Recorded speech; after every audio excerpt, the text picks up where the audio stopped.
Après un séjour de 22 ans chez Lavan, Yaakov Avinu retourne en terre d'Israël. Et au moment de rencontrer son frère Esav, il demande à l'Éternel de le sauver de la main d'Esav, car Yaakov craignait son frère jumeau. Et il dit à l'Éternel, Katonti mikol achassadim ou mikol aemet asher rasita et rabdecha.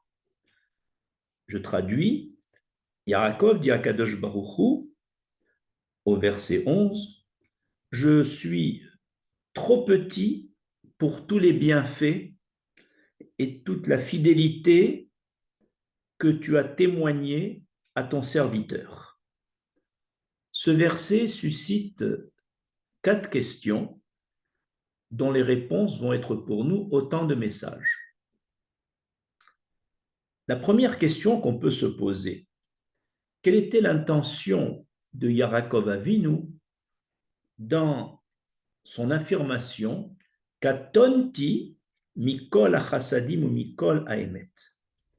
Je suis trop petit pour tous les bienfaits et ta fidélité. Le mot katonti vient du mot katan. Et là, nous pouvons donner 3 définitions. La première définition de katonti, je suis diminué. Diminué. Ça veut dire qu'il y a un principe énoncé dans le Talmud Taranite, à la page 20. Lorsqu'un homme bénéficie d'un miracle, il faut savoir qu'en général, ce miracle sera payé par le capital spirituel de cet homme. Autrement dit, par ses mérites. Et donc, en général, lorsqu'on bénéficie d'un miracle, nos mérites sont diminués. Et c'est ça que voulait dire Yaakov Avinu. Avec tous les bienfaits et toute la fidélité que tu m'as témoigné, il est certain que maintenant mes mérites sont diminués. Katonti. Et du fait qu'ils sont diminués, je ne peux plus demander par la justice divine, c'est-à-dire par mes mérites, d'être sauvé de mon frère. C'est-à-dire mes mérites sont devenus insuffisants pour pouvoir affronter mon frère. Donc, aux yeux de Yaakov Avinu, sa protection devant Esav devient insuffisante par ses propres mérites. Et c'est pour ça qu'il s'angoisse et il demande l'aide d'Akadosh Baruch. Ce que je viens d'expliquer était la première explication de Rashi.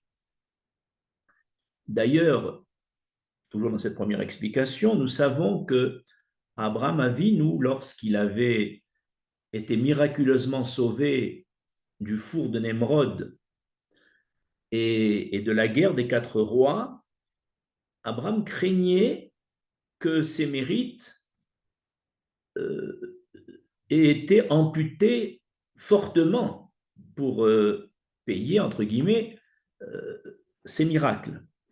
Et l'Éternel l'a rassuré exceptionnellement, comme tu ne l'as pas fait pour toi-même, mais pour moi dans le four de Némrod et pour Lot dans la guerre des 4 rois, tu ne seras amputé en rien du tout de ton capital.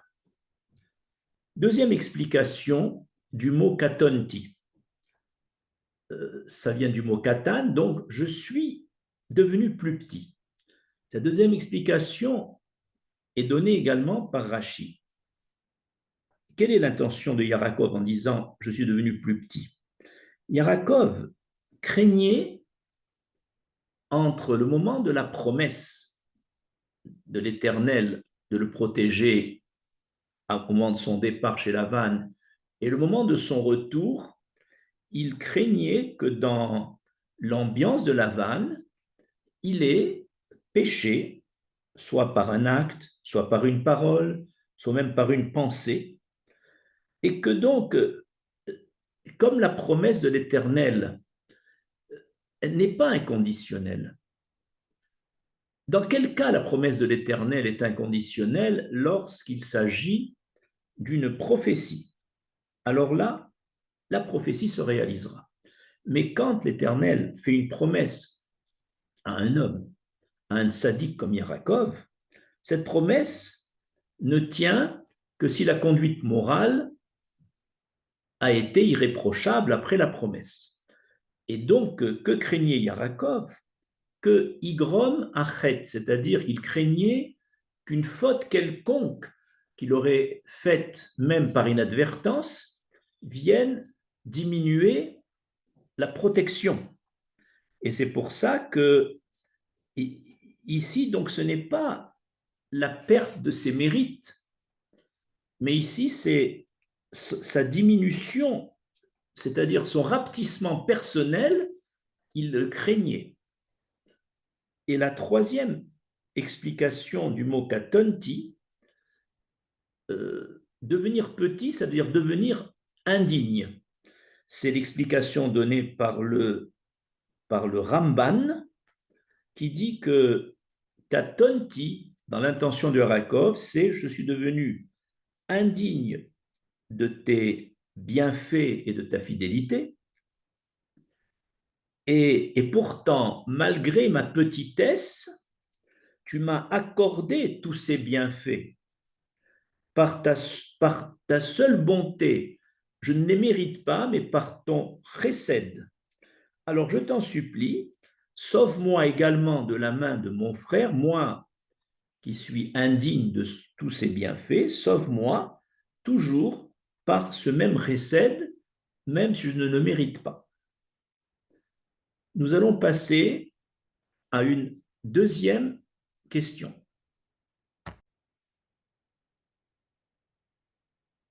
Quelles sont les 4 allusions contenues dans l'expression prononcée par Yarakov, Katonti Mikol Achasadim? La première allusion est la suivante. Lorsqu'on sait qu'Abraham Avinu a fait beaucoup d'actions de chesed, c'est un donneur de nourriture, donneur de messages de Torah, donneur, il invitait les gens sans arrêt. Et on sait que Abraham Avinu était un homme très chesed et très humble. Donc il semble qu'il y ait une relation entre les actes de chesed, les actes de générosité envers autrui, de bienfait envers autrui, et la notion d'humilité. Eh bien, c'était ça l'intention de Yarakov dans ce message Katonti, c'est-à-dire, il vient nous apprendre, j'ai fait beaucoup de chesed, parce qu'il dit Katonti Mikol, c'est-à-dire à partir de tout le chesed et tous les bienfaits que j'ai fait personnellement, je suis devenu Katonti, ça veut dire je suis devenu anav, humble. Et tout ça pour nous dire qu'il y a une relation claire entre un homme qui distribue généreusement ses biens, qui fait du chesed, tous les actes de chesed, d'hospitalité, de visite aux endeuillés, d'encourager ceux qui sont découragés, eh bien, ces actes-là mènent à une forme d'humilité, et c'est ça katonti. Deuxième message, toujours dans katonti, une deuxième allusion. Il vient dire ici, Yarakov Avinu, cette explication est du Rav Hirsch, tu m'as tellement donné, tu m'as tellement fait de bienfaits que je ne suis plus en mesure de satisfaire à mon devoir de gratitude, de Hakaratatov. Je suis donc devenu petit, insignifiant, parce que je ne suis plus capable d'avoir la reconnaissance que je te dois. Ainsi, nous voyons ici que la grandeur d'un homme ne se mesure pas à l'importance de son œuvre réalisée sur terre. Elle se mesure plutôt par sa relation avec Dieu et notamment sa gratitude, sa reconnaissance de tout ce que Dieu lui donne dans ce monde. Et plus un homme reçoit de bienfaits de l'Éternel, et plus il va être difficile pour lui d'avoir la gratitude à la hauteur de ce qu'il a reçu. Et cela s'applique bien à Yaakov Avinu, comme il le dit à la suite du verset, j'ai quitté la terre d'Israël en traversant le Jourdain avec rien, il dit avec un bâton, et je suis revenu avec une famille nombreuse, avec des biens matériels en très grande quantité, et donc tout ce que tu m'as donné pendant ces 20 ans, c'est tellement important que je ne peux même pas t'exprimer ma gratitude à la hauteur de ce que tu m'as donné. Et c'est ça qu'à Tonti, je suis trop petit pour avoir la gratitude qu'il faut, Mikol Achassadim, pour tous les bienfaits que tu m'as accordés. La troisième intention de Yarakov, en disant qu'à Tonti Mikol Achassadim, c'était par rapport à une phrase qu'on prononce dans la prière du matin. Il est écrit Mashpil Geim Rade Aretz. Dieu fait descendre les orgueilleux jusqu'à terre. Ça veut dire les gens orgueilleux, l'Éternel les rabaisse. Et la phrase continue et Magbia Shefalim Radmarom. Et inversement, il élève ceux qui sont humbles jusqu'aux cieux. Mais vous remarquez que quand on dit Magbia Shefalim, ça veut dire il élève les gens humbles, mais ces gens humbles qui s'élèvent restent humbles.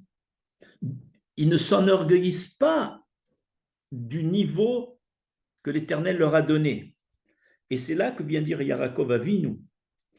Alors que les orgueilleux sont, eux, rabaissés et pourtant ils demeurent orgueilleux, les gens qui sont de nature humble et ranave, alors eux, même quand l'Éternel les fait monter sur le plan hiérarchique, sur le plan financier, sur le plan de leur réalisation, ils restent shefalim, c'est-à-dire ils restent humbles.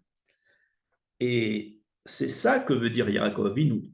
Tu m'as tellement grandi, pourtant mon cœur n'a pas gonflé. Et c'est ça, Katonti, je suis resté petit, Mikol Achassadim, malgré tout ce que tu m'as donné. Et la quatrième intention de Yaakov, il est intéressant de remarquer que ce verset, Katonti, se trouve dans la 8e paracha, Vaishlach, depuis le Sefer Bereshit, 8e paracha, et le verset qu'on étudie, Katonti Mikol Achassadim, est aussi le 8e verset de cette paracha. Et 8 x 8, 64, de là, nos sages disent que c'est de là qu'on apprend qu'il est permis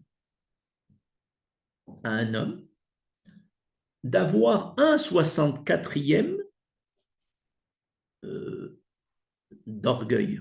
C'est-à-dire que, évidemment, l'orgueil est un des défauts les plus repoussés par l'Éternel. On parle de l'orgueil à 100%. Mais il est permis à un Talmid Racham comme Yarakov d'avoir une petite pointe d'orgueil, une petite satisfaction de ses propres mérites, mais à hauteur de 1/64e, c'est-à-dire environ moins de 2%. Et alors, le verset étant le huitième de la huitième paracha, il y a une allusion ici à Yarakov qui attribue une petite partie à ses propres mérites. Et tout le reste, évidemment, au Srutavot, ça veut dire notamment à son père Yitzhak et à son grand-père Abraham. Nous allons passer à la troisième question.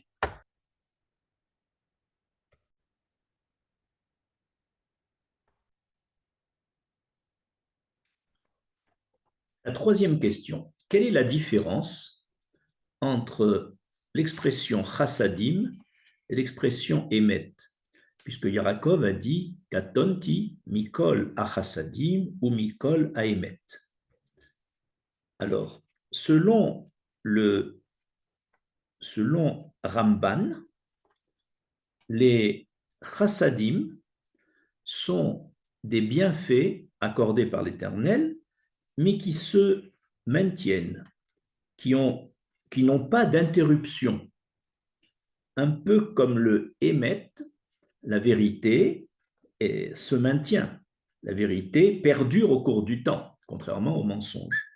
Autrement dit, le mot émet vient faire allusion aux chassadim qui se maintiennent. Ça, c'est la définition de Ramban. Par contre, au Rachaim Akadosh dit que les bienfaits qui sont appelés émet sont ceux qui sont obtenus par justice, par les mérites de l'homme. Il les mérite. Et les bienfaits qu'on appelle chassadim, ce sont des bienfaits accordés à l'homme comme un don gratuit, non mérité, mais l'Éternel étant chesed par définition, accorde des dons gratuits à l'homme appelé chassadim. Maintenant, nous allons passer après cette différence entre chassadim et émet, à la quatrième et dernière question de cet exposé. Pourquoi Yarakov dit-il katonti mikol a émet? Bon, pour mikol a chassadim, on comprend. Il dit, je suis trop petit pour tous les actes que tu m'as accordés comme un don gratuit. Mais comment peut-il dire, je suis trop petit pour les actes émettent que je mérite? Ce sont pourtant des bienfaits obtenus par les mérites de Yarakov, de droit. Pourquoi alors dit-il katonti dans le sens je suis petit, je suis indigne d'obtenir ce qui est émet, qu'ils disent qu'ils soient indignes d'obtenir ce qui est un chesed, les chassadim donnés gratuitement, on comprend. Mais qui dit qu'il est, comment peut-il dire katonti bechol chesed? Pour répondre à cette question, le commentateur Orach Chaim Akadosh dit qu'en fait, il ne s'agit pas ici des deux types habituels de bienfaits, les chassadim et le émet. Il s'agit ici d'une même notion.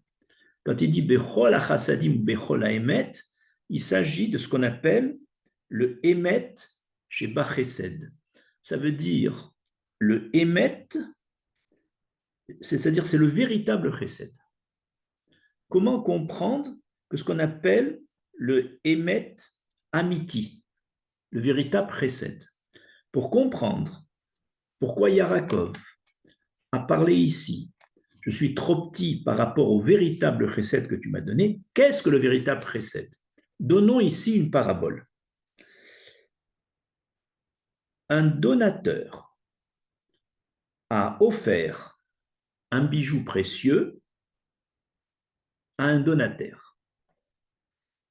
Le donataire, malheureusement, a perdu un jour ce bijou et il en est très affecté. Et lorsque le donateur a appris qu'il a perdu, que son donataire a perdu le bijou, il a eu le chesed, la bonté, d'aller acheter un bijou équivalent et de lui redonner un deuxième bijou. Eh bien, on dit que le donateur a fait du chesed, mais ce n'est pas un chesed amiti. Pourquoi ce n'est pas un véritable chesed? Parce que le donataire, d'abord, est gêné de recevoir une deuxième fois, et ensuite, de plus, le bijou qu'il avait reçu la première fois, il ne l'a pas retrouvé, il est perdu. Donc, il a une certaine peine. Par contre, si le donateur retrouve lui-même le bijou perdu et vient le remettre au donataire, alors ça, c'est du chesed amiti, parce que le donataire reçoit bien le bijou, et comme c'est le même bijou qu'il avait perdu, donc toute sa peine disparaît. Eh bien, ça, c'est la différence dans cette parabole entre le chesed tout court et le chesed amiti, c'est-à-dire le chesed, ce qu'on appelle le emet sheba chesed. Alors, pourquoi cela se transpose à Yaakov Avinu? Yaakov Avinu avait travaillé 14 ans pour Lavan, gratuitement pour obtenir les deux épouses, 7 ans pour chacune. Mais c'est une forme de vol de Lavan, d'avoir profité de son gendre pour le faire travailler 14 ans gratuitement. Et ensuite, les 7 années qui ont suivi, il a continué à le faire travailler en promettant un salaire, en donnant que la moitié ou le quart. Autrement dit, pendant plusieurs années, Yarakov a été volé par Lavan, un peu comme le bijou perdu ou le bijou volé. Mais avant son départ, l'Éternel a enrichi le, le bétail de Yarakov, qui est parti avec de très grandes quantités de bétail et de serviteurs. Et là, l'Éternel a fait du chesed amiti en redonnant à Yarakov Avinu tout ce que Lavan lui avait volé et en le récupérant à partir du troupeau de Lavan. C'est pour ça que dans Katonti Mikol Achasadim ou Mikol Aemet, il ne s'agit pas ici de deux types de bienfaits, comme habituellement. Ici, c'était je suis trop petit pour le véritable chesed que tu as fait pour moi, du chesed amiti. Je vous remercie.